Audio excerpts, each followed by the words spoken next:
Hello, everyone. Good afternoon. I hope everyone had a good lunch. My name is Robert Breidenball with Orion Power Systems. Some of you guys I recognize. You've come by our booth. We're a manufacturer of power backup systems, and the way I like to put it is we're one of the things that people always forget until the very end, and they're like, oh my gosh, the UPS, order it quick. But it's one of the most important pieces where, you know, if you don't have power, nothing else matters. You know, you can have the greatest network switch, you can have the greatest server, but if you don't have power, it doesn't mean anything.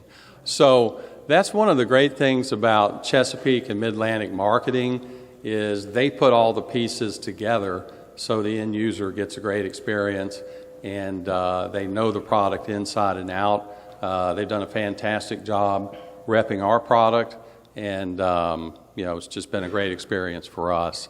I'm going to introduce these guys here. They've got a new product. You know, it seems to be the period of new products. We'll be coming out with some new stuff at the end of the year, so you'll probably see some information from Mid-Atlantic and Chesapeake on that. But they've also got some new products they want to talk about. First is Sean Brady with Winstead, and Martin O'Donnell with Vistacom. It was kind of funny because before we came over here, I came and I looked at their product and sort of got the 10-minute tour. And I told them, I said, you know, it's a really cool product, but if you're looking for a new market, man cave. I'd love to have that thing at my house, so, you know, you never know. I'll let you guys take it away. Sure. Thank you, Robert. Appreciate it. Again, my name is Sean Brady with Winstead. Winstead is a technical furniture company that can manage everything from your wildest dreams to a standard product. We're going to talk more about Winstead and who we are and some of the things with this presentation. But this presentation is entitled Simplifying the Control Room and Improving Situational Awareness and Essential Ergonomics. So we'll go through some ergonomic platforms, we'll go through some control room things, and just give you guys some pointers of ways that you can help set up your control rooms in a better way to make it a little bit more efficient and a little bit more comfortable for your operators.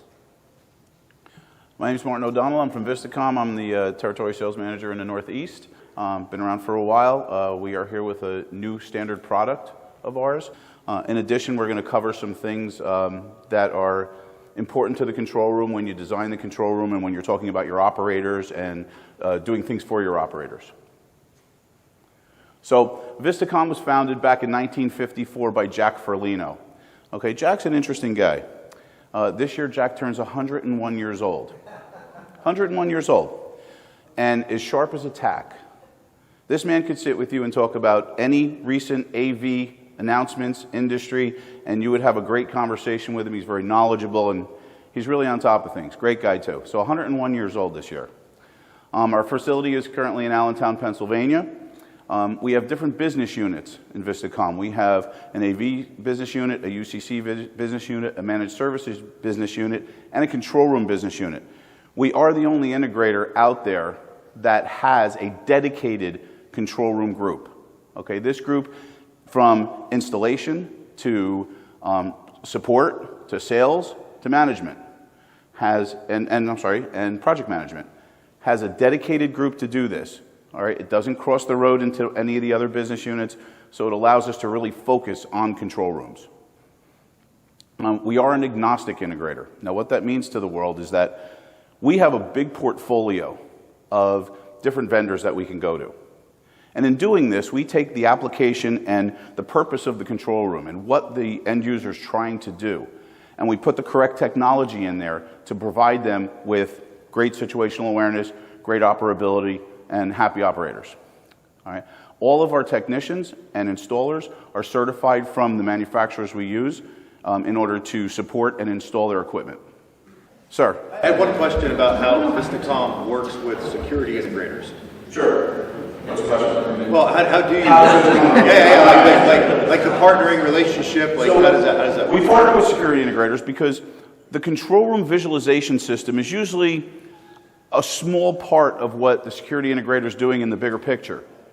So we come in and we take that responsibility and we partner with them so they don't really have to worry about that, because very typically the visualization system is not the core competency of the security integrator. So they focus on their core competency and let us handle those areas so that it makes it a lot easier and then you can focus where they have to focus. And we are also WBE, all right? The picture you see there is our CEO, Angela Nolan, and she's actually in the room, so if any of you see her, say hi. Okay, a little bit about Winstead and technical furniture. So we're founded in 1963. So next year we're celebrating 60 years. That's quite an accomplishment in our world to have a company that's been around for 60 years in the manufacturing business. And we're getting ready to celebrate that next year. We're really excited about it. We're headquartered in Bloomington, Minnesota, but we also have other facilities as well. We have a full custom facility that's located in Duluth, Georgia. And then we also have an office in EMEA in England. So what we do is, again, create technical furniture. So we have some stock products, we do some stock modified products, and then we also have that full customability. So any type of operator environment that you want to create, anything that you can imagine, we can build it. And again, customized technical furniture designed for any room where furniture and technology come together is kind of the tagline. Kind of where we're going with some of the furniture that we're starting to create with my role with Winstead, which is in product development. You know, we're looking to really connect the operator with technology. So that's kind of where we're going with some of the new products that we're releasing, to be able to kind of understand, okay, we have all these different technology products out there, but really what's the best way to put it in the furniture and connect it to the network systems that are available and then present it to the operator. That's really what we're all about, and we're going to talk a little bit more about that as we go through this presentation. So the first one's, what is a SOC? Okay, that's kind of what we're all here, right? We're in the security business. Well, it's a security operations, right? So Security Operations Center. All these other crazy acronyms, and this is only a handful of them, okay? They're all still basically referring to the same type of environment, okay? It's always about the S, just security, center, you know? And then it's all revolving around the operation. You know, just a couple of these. We've got global global security operations systems. We got network operations security centers. We got cybersecurity control centers. You know, we've got all these different types of centers that are basically doing a lot of the same thing. We also deal with a lot of physical security centers, okay? While we're all in the same security business, each one of those types of control rooms is set up a little bit differently. And they have their own unique qualifiers for each one of those and things that they need to be aware of. Okay, we're going to dive into some of those, and we're going to dive into some more generalized topics as far as ergonomics and the ways to set up some of these security centers to create a better environment for the people managing those systems and managing those centers and those crises. Thanks. So let's talk for a second about situational awareness. This is one of the most important things when talking about a control room and looking at different things that are happening within the control room, especially in an emergency situation. Okay? The ability to identify, process, and comprehend the critical information about an incident. Okay? There's 3 stages of situational awareness. There's information gathering, okay, which we're all familiar with. You're gathering the information, you're looking at things, trying to decipher what's going to go on. Understanding that information. So we need to understand what's going on. We need to understand what is happening in any given situation. And in order to do that, there's things that we need to make that easy, quick, and efficient. Then anticipation. This is a very important one. To be able to anticipate what's going to happen, okay, and what you should do about that, all right, becomes a little bit difficult given some of the things that, or factors that really limit your situational awareness. I always use an example of a friend of mine who was a bouncer, okay? Everybody always wondered why the bar he worked in never had fights in it. And the reality was not because he was some big guy. It's because he was aware. He anticipated things happening. He knew what led up to an argument, a fight, or what have you in a bar. And he would address that immediately. And in doing that, the fights never existed. So anticipation is probably one of the most important things when you deal with situational awareness. And the factors that affect the loss of situational awareness are fatigue, distractions, stressful situations, high workload, all right, vigilance, and poorly presented information, which we'll talk about a couple of these as we go along. So to improve situational awareness, what do we have to do in order to make it easy for our operators to make the correct decisions and see the information that they need? So maximize the information, but organize it in a way that's easily viewed and then interpreted. okay? Adequate lighting, all right? And I'll tell you what, in the next slide what I mean by that. Proper sight lines for the operators. I've been in many control rooms where the first row of operators is 2 feet from this big giant wall, all right? That just doesn't work. Ergonomic consoles and seating, which allow them to limit fatigue and be a little more comfortable, all right? And Sean's going to talk about that in a little bit. And one of the things that people don't pay enough attention to is people's traffic considerations, all right? We like to take a look at where people travel through the control room, all right? Do they walk in through this door and typically exit here?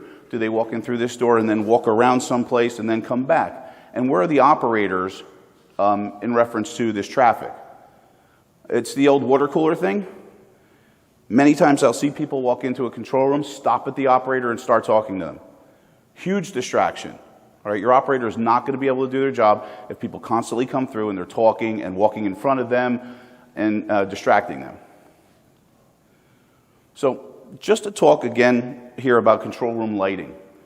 Many people don't take the lighting in their control rooms into consideration. And many times when the facilities guys say, oh, you can have this room and this can be your SOC, and it's a 10 by 10 room and they want you to put 30 people in there watching 10,000 cameras.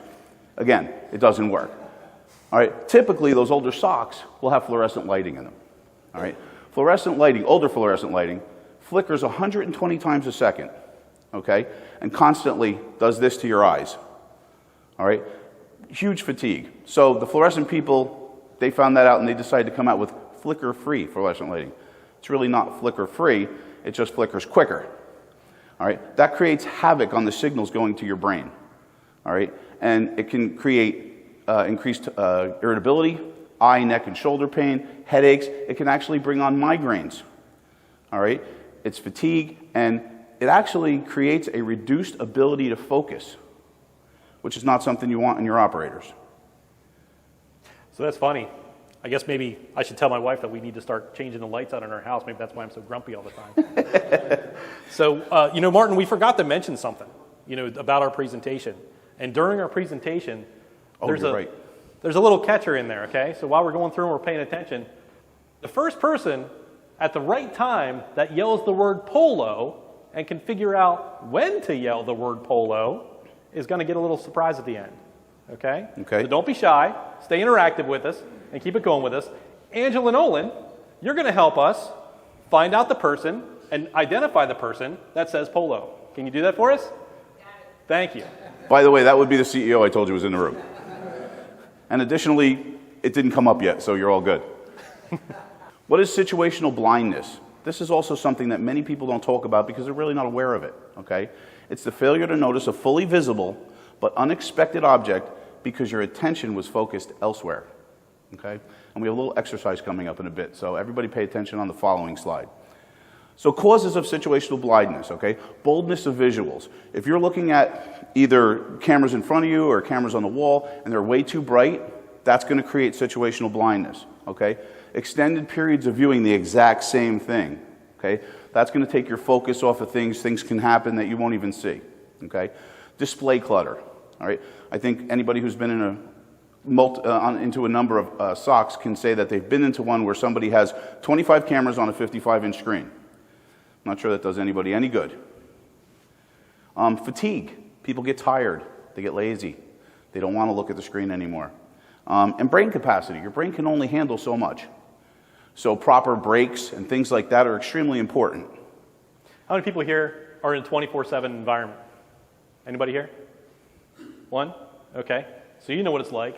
2, 3 in the morning. You just had your dinner. Night's kind of winding down. You're coming close to the end. You need to get up, you need to get moving to kind of spur these things to keep the fatigue away. That's when some of the situational blindness can come in. That sounds like 7 o'clock for me. It does. Maybe 2 o'clock right after lunch. Yeah, there you go. So, all right, so here's what we're going to do here. Let's follow what the video says very carefully. This is an awareness test. How many passes does the team in white make? Go!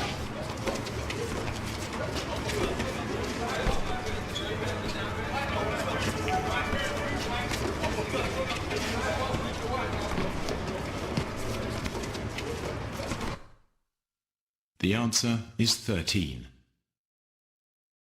But did you see the moonwalking bear?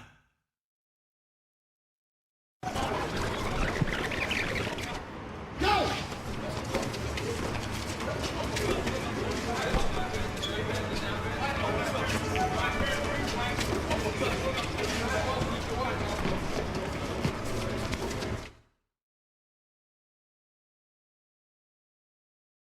Those of you who did not see the moonwalking bear have experienced situational blindness. Okay? So, to put this into perspective, think about yourself being an operator in a crowd situation. And that moonwalking bear is a guy with a gun. All right? 90% of this room missed that. Okay? So you want to do everything you can possibly do to limit situational blindness. So what do you do to reduce situational blindness and make it better for your operators? Because again, a lot of this presentation focuses on your operators, which not a lot of people do. Okay? It's not just some person sitting in a chair, going like this, staring at a screen. They have a big responsibility. Okay? Probably a bigger responsibility in certain situations than many of us in here. So increase the detectability of the critical information. Make sure that that particular video or whatever it is in a place that they can see it easily, is bright enough, is in the right, has the right sight lines to it, and things of that nature. Okay? Decrease diversions to attention. Put away your cell phone. All right? I've been in a lot of security operations centers when somebody's on their cell phone texting and whatnot, and boy, that's a huge distraction. Okay? Reduce the number of secondary tasks. Some people say, oh, the operator sits there all day long and I got other things to do, so I'm going to give him this additional work to do. That could turn out to be a mistake someday, and it could be a crucial one. And also reduce the fatigue potential. Take into consideration many of the things that we're saying today and reduce that fatigue potential so that the operators are awake and alert during their job or during their shift. You know, it's interesting too, with that last one about reducing fatigue potential, there are other industries that we get to work in as well that we can bring some of the tricks and tips from other industries into the security world. And one of the things that I always found interesting was in the gas pipeline world. That's controlled by a different governing body, which is DOT. You wouldn't think Department of Transportation would have anything to do with natural gas pipelines, but they do. And they're kind of all governed by a body called PHMSA. And they actually have to sign in every day that they are alert and ready for their job every day, okay? And by signing that waiver saying that, hey, I'm here, I'm ready, I'm willing to work, I'm not tired, I got a good night's sleep, and we're kind of keep moving and keep the day going, and my alertness is going to be there. That kind of keys them in on the task for the day.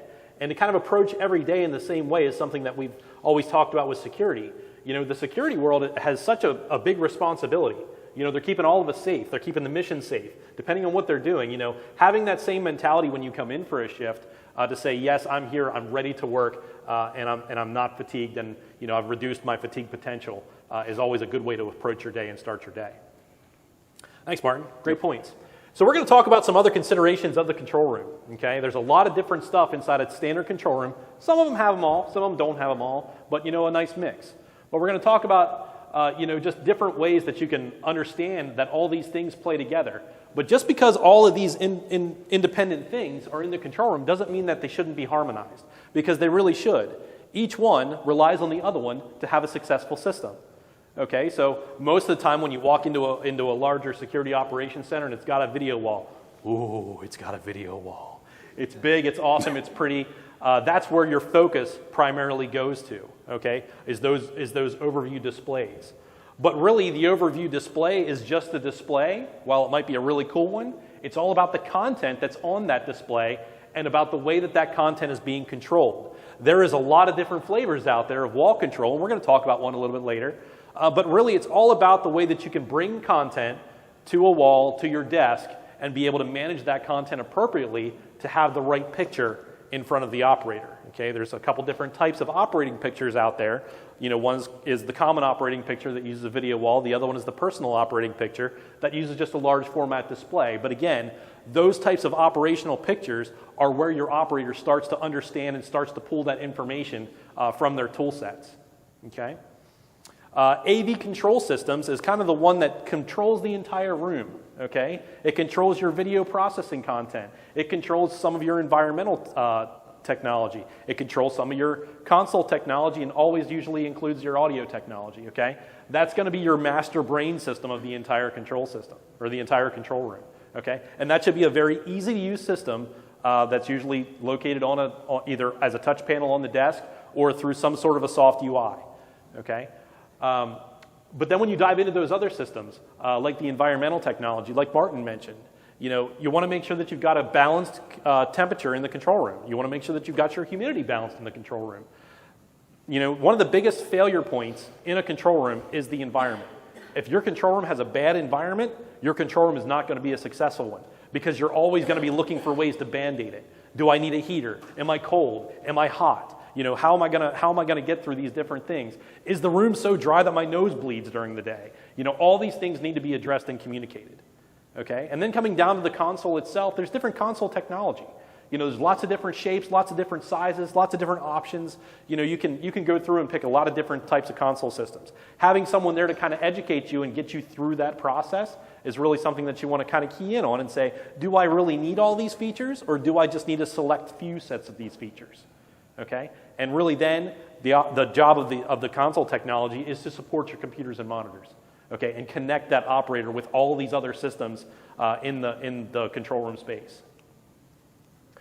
Okay? Because number one person that we're there to take care of in that room is the operator. The operator is where the focus should be. Okay? Because a control room that's not set up with the operator in mind, again, isn't going to be a successful one. Okay? Everything we do inside of a control room should, look at three basic principles. One, does it help the operator recognize a situation quicker? Okay? Because if they don't recognize it quicker, they can't do anything about it. But once they recognize that problem, are we able to help them resolve it faster? Okay? And then the third one is obviously to reduce that fatigue that we keep talking about. Okay? So wouldn't it be great, and wouldn't you say that a successful control room achieves those three principles? One, you're going to see a situation, okay? You're going to see it faster.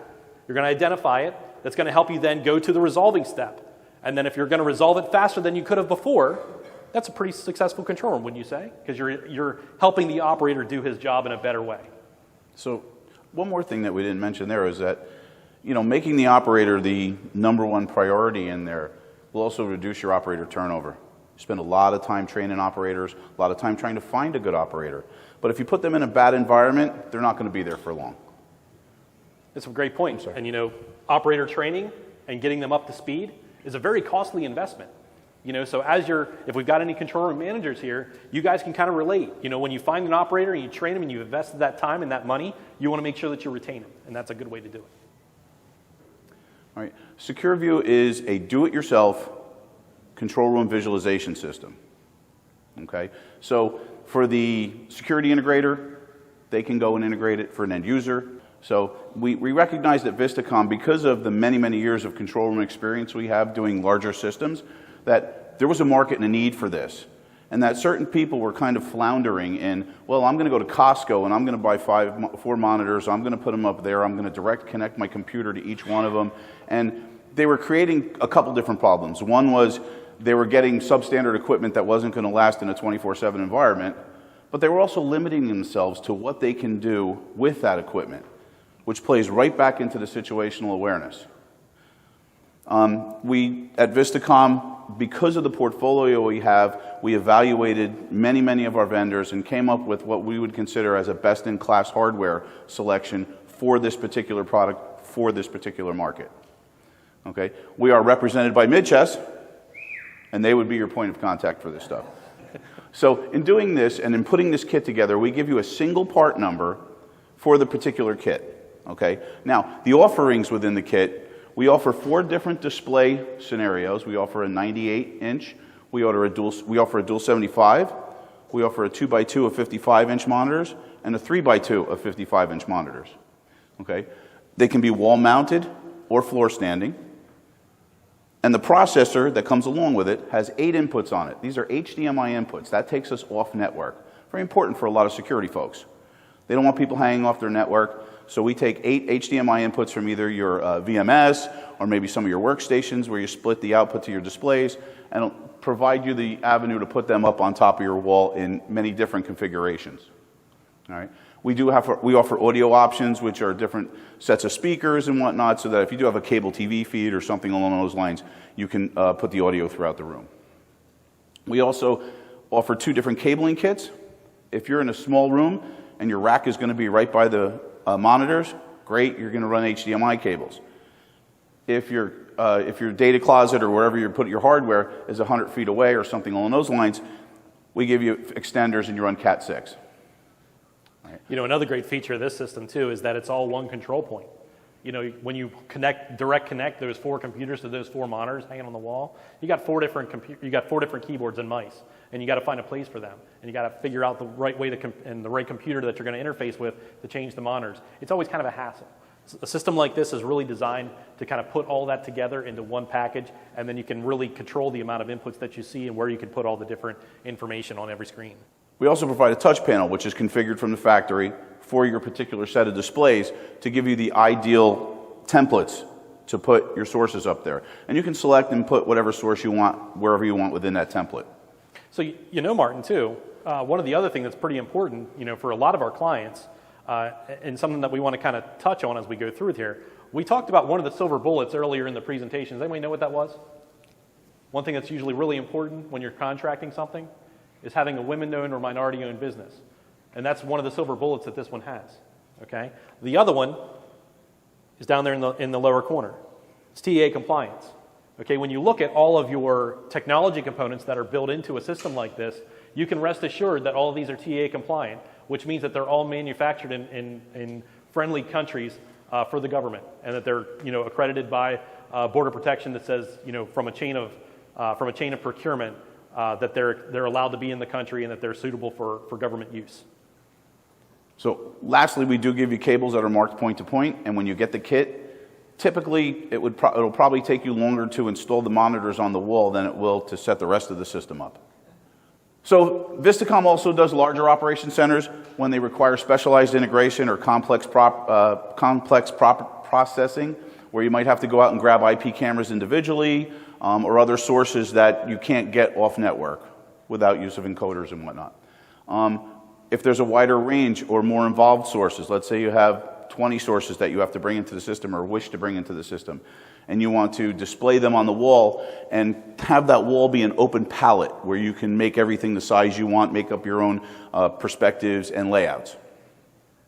And if you need larger wall real estate, if you don't have enough real estate there with the smaller system to put up what you need to put up, or you have a greater number of operators. And with the greater number of operators, of course, comes the bigger video wall and specialized tasks. And many of the larger SOCs have a war room for executives.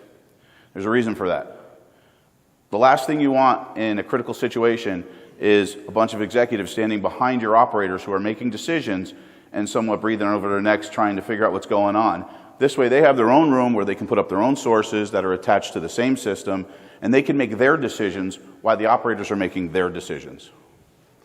And you know, Martin, you touched on something earlier with the Secure View system, is that it's a all-in-one solution that doesn't necessarily have to be hanging on your network. You know, these larger integrated centers can also, you know, be set up the same way. So don't get confused when we talk about, you know, network sources and, you know, pulling in those direct camera feeds. There are ways that we can do it, but still have that entire system on an isolated network, so that it's not touching, you know, your regular corporate network or your secure network or your fiber network, you know, coming in from the field. They can all be completely separated, but still have all the power of all those sources coming in to one consolidated area to be displayed, you know, throughout the center, like Martin mentioned, on the video wall, at the personal operating space, or even in another space, whether it be a kitchen, whether it be an executive briefing room or something like that. You can distribute all those sources. Okay, so we're going to talk about the control room environment, and we're going to talk about the micro environment versus the macro environment, okay? So as you kind of see the difference there, the macro environment is that entire control center space, okay? It's going to be comprised of all those things that I just mentioned. It's going to be, you know, multiple operator stations. It's going to be the entire control room space itself proper, but then it's also going to have all the ancillary spaces as well. That is your overall macro environment, okay?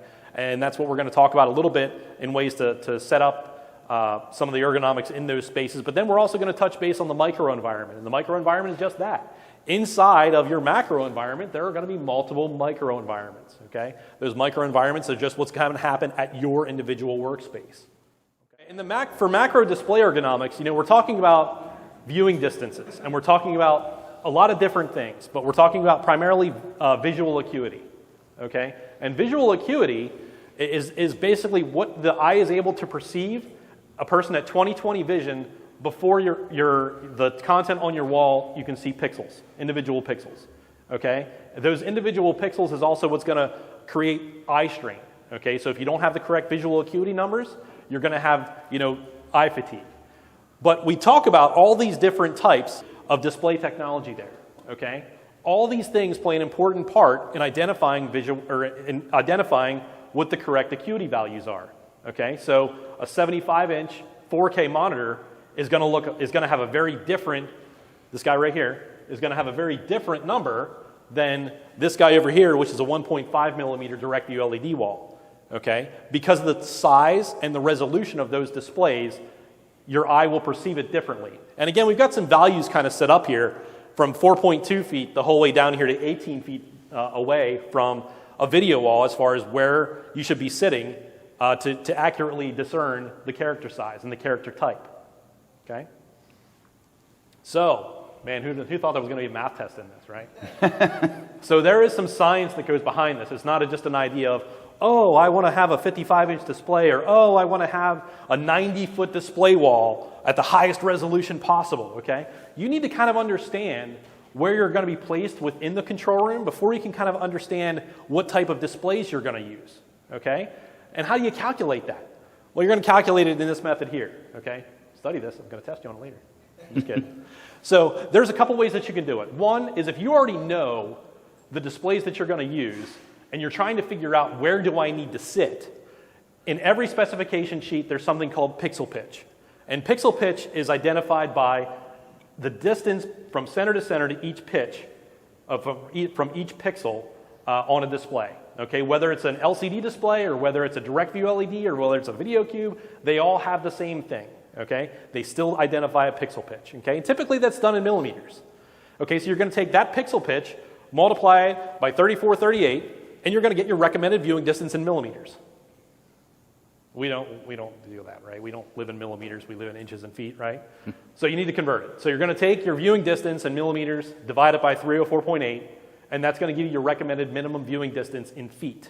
Okay, that's a math equation that you can use to say, okay, if I want this display, this is going to tell me how far from that display I need to sit for proper visual acuity. That's just science, okay? That's not just a guessing game or to say, man, this projector looks awesome. I want to put this in my control room. You need to kind of understand how that all is going to work together, okay? But conversely, you can also figure out the opposite. You can say, I know what my target distance is to my operator, and I want to know what type of technology will work best with that. And this is the formula that you can use to figure it out. Viewing distance in feet times 304.8 equals desired viewing distance in millimeters. And then desired viewing distance in millimeters divided by 3438 is your desired pixel pitch. You can then take that desired pixel pitch and start to shop that around in display specifications to say, do I need 4K? Because it's really tight pixel pitch because it's high resolution. Resolution and pixel pitch play a very integral part together, okay? The more pixels you have, the tighter the pixel pitch, the higher the resolution, okay? So, again, do you need a 4K monitor at your desk? Maybe.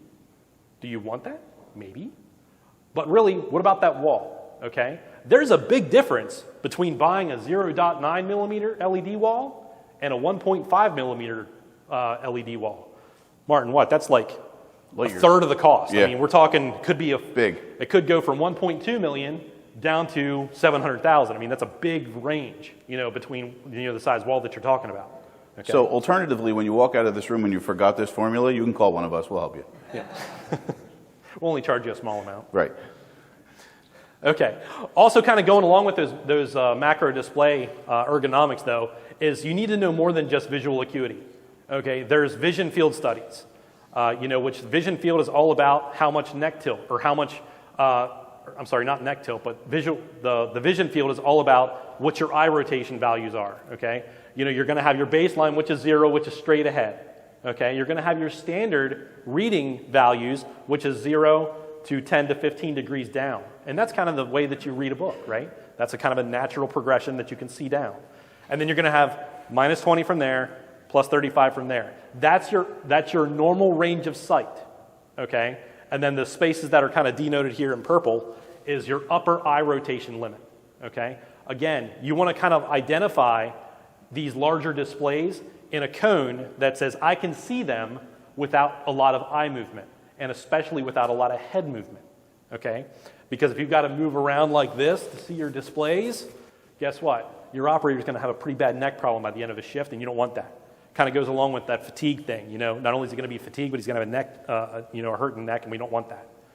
Okay, the next one is sight lines. Okay, and the sight line is the one that really identifies from your line of sight with your head tilt angle. Okay, so again, if you're going up above that plus 25 degrees, that's a little high. Okay, 30 degrees, a little high. 40 degrees, I don't want to look like this at my video wall. That's what Martin was saying earlier about where you place your desks in your control room. You don't want to be 2 feet from a 9-foot high display wall because you're looking at this. Anybody sit in the theater at the front row when you go to the movie theaters? Nobody wants to sit there. Oh, you like to sit there? Okay, I'm sorry. So, in addition, what plays an important factor in this too is what you have on the console. Right? You put 32-inch monitors on the front of your console. Now your sight line actually changes to this, and you say, "Oh, well, I'll just bring the wall up higher. I have a 12-foot ceiling." So now you're gone from this to this. So you have to just make sure that whatever's in your way, that's not your sight line anymore. This is. Okay. The other one that goes along with a lot of these numbers and these calculations is character height. Okay. It's just like when you're doing a PowerPoint presentation. I want to make sure that you guys can read what macro says there. Can everybody read that in the back? Okay. Can you read this little what this says right here? I can't even read that, okay? Again, character height plays a big determining factor in how you set up your displays and the content that goes on those displays. There's a lot of math that goes involved in that. We're happy to assist you to figure those things out. But again, understanding that plays a role in the displays that you're using, along with resolution, along with pixel pitch, along with visual acuity, this all goes together to set up a proper macro display environment. And brightness simulations, okay? Brightness simulations, again, remember when we watched that video with the monkey? It was really hard to kind of see and kind of make out where the passes were going. It's because we got a lot of light at the top of this type of screen. If we were to look at that on a different type of technology, we wouldn't have had that problem. Okay, so again, understanding brightness simulations with your ambient room is going to help you to say, is this placed in the right way? Do I need to move some of these light fixtures out of the way a little bit to really have a good-looking display? Okay. That's the macro environment. Whew, that was a lot, wasn't it? Yeah. Okay. Microenvironments. A lot of the same types of principles when you look at the macro environment, when you're looking at displays, apply also to your microenvironment, okay? Like we talked about, we want to have all these monitors on the desks. I need more resolution. Who here wants more resolution? Nobody? Nobody. Yeah, more resolution! Okay, so ideally, everybody talks about wanting a 4K monitor, okay? Well, maybe you don't want a 4K monitor. Maybe because you're sitting really far back from your displays, maybe you want a lower resolution monitor because it gets the acuity right. Okay, your character heights are set better. It's going to be more easier on your eyes. Okay, higher resolution, smaller pixel density, the closer you can sit. Okay, at my desk at home, I use a 32-inch 4K on my desk when I do my design work. Okay, that's a pretty sweet desk setup. I've seen some guys that use 55-inch 4K displays as their work setup, okay? It gives them a much bigger picture, but guess what? Their 55 and my 32 have the same amount of pixels, okay? Again, you're just setting the size based on your position, based on your distance, okay? We can kind of help guide you through some of these conversations when we're setting these spaces up, okay? That's where we talk about understanding monitor resolutions. But really, then it goes back to visual canvas. You've got this great-looking desk with all these displays, but really, you've got so many windows and so many tools, like Martin was talking about, that I don't know if I have space for them all.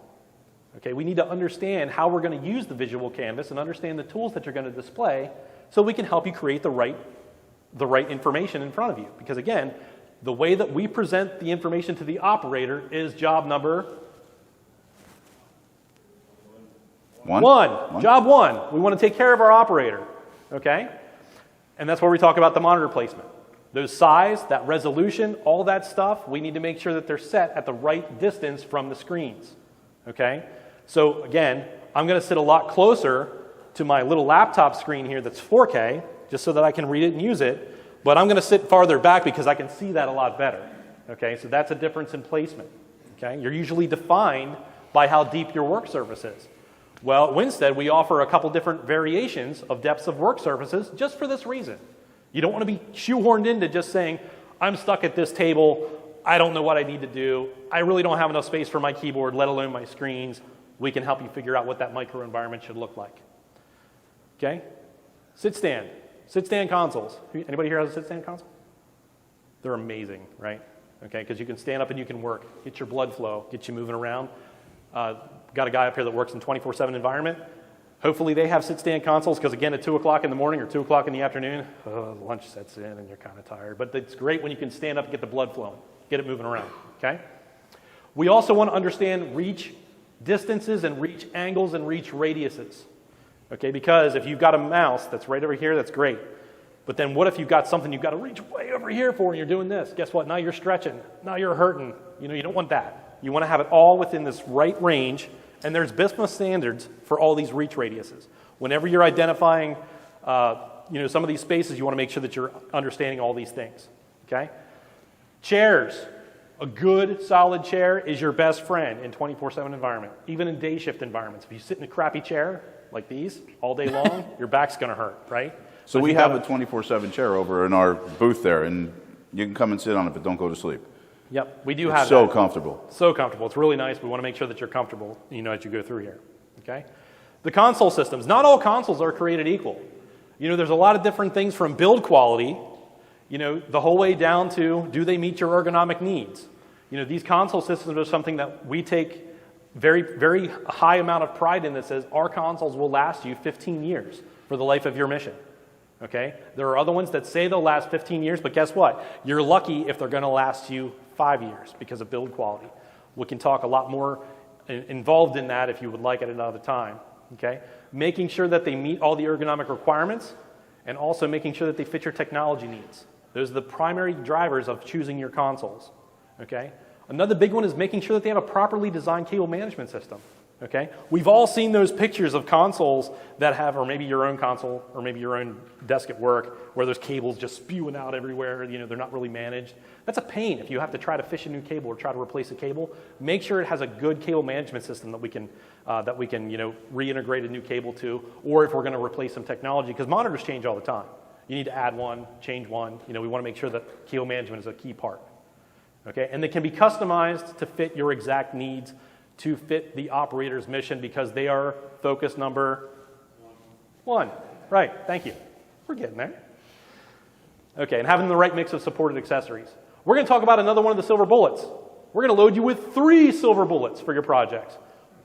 Winstead is a Buy American Act compliant company, which means that if you have a government project or you have another project that specifies that you need to have something that is built, manufactured here in America, Winstead is that company for you.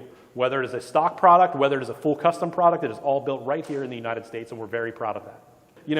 What were we talking about here today? Improving situational awareness and essential ergonomics. And really, it's all about the simplification of the control room and the way it presents itself to the operation and the mission. Okay? So we want to make sure that we're building everything inside of that control room to focus on the operator, but also do it in a very easy way. Okay? Because again, we're managing the complex. Control rooms are very complex ecosystem. Okay, there's all kinds of stuff that's involved there. Networking, computers, visualizations, environmental systems, audio systems, all these different things. They can be super complex on the back, but when it presents to the operator, it needs to be easy to help him understand situations faster and resolve the problems faster. Okay, again, getting into that whole understanding and mindset of this is all about the operator. Okay? But, when it presents to the operator, it needs to be as easy as an iPhone. Everybody here can use an iPhone, right? Maybe. I'm an Android guy. Yeah, Android guy, okay. That's okay, though, because I talk about designing to a practice called being iPhone easy. And if you can use an iPhone, you should be able to operate your control room. Not saying that's for everybody, but that's the way it needs to present to people because it doesn't need to be complex. Okay, if you're dealing with a lot of complex systems, the last thing you want to do is scare an operator that's been in the field for 10 years that's coming into the desk with a lot of crazy stuff. So, and also ask yourself, when you're looking at the room you're designing or looking at the design, would I want to sit there for 8 hours a day? Would I be able to make the proper decisions if I'm sitting there 8 hours a day? And am I going to be given the correct information to make those decisions? You know, as Martin explained to us too, we want to understand the balance of situational awareness and avoid situational blindness.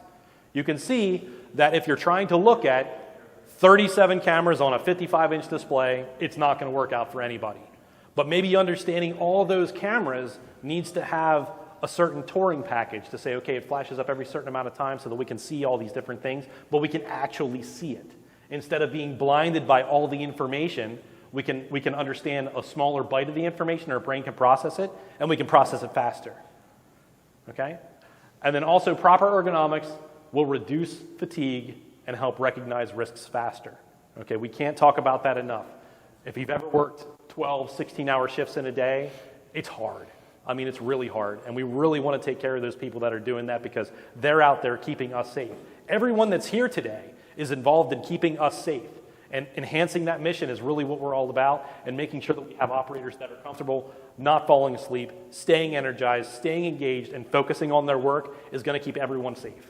So I think we're going to run out of time in a little bit, but just the last topic to think about is using automation and AI for triggering your awareness, okay?